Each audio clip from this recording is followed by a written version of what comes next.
Belarus prezidenti Aleksandr Lukashenko Armaniston xalqiga murojaat yo'lladi.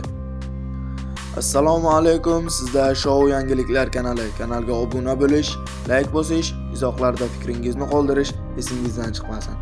Belarus prezidenti Aleksandr Lukashenko Armaniston, Rossiya va Yevropa o'rtasida tanlov qilishda ehtiyotkor bo'lish kerakligini, aks holda Ukrainada yuz bergan voqealar takrorlanishi mumkinligini aytdi.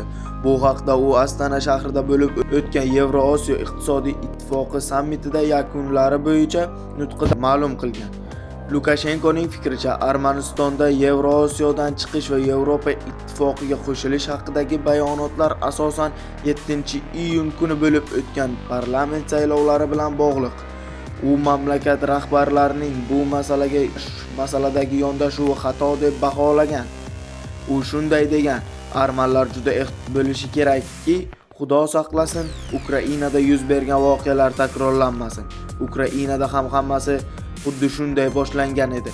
Buni yaxshi eslaysizlar. Yaqinda bir urushni boshidan kechirgan arman xalqi yana og'ir vaziyatga tushib qolmasligi kerak. Rossiya va Yevropa o'rtasidagi tanlov qilishdan oldin arman xalqi juda jiddiy o'ylab ko'rishi lozim. Avvalroq Vladimir Putin ham Armaniston Yevropa ittifoqi Yevroosiyo o'rtasidagi imkon qadar tezroq qaror qabul qilish kerakligini aytgan. Biroq Armaniston tashqi ishlar vaziri Ararat Mirzoyon mamlakat Moskva bilan ajralmoqchi emasligini bildirgan.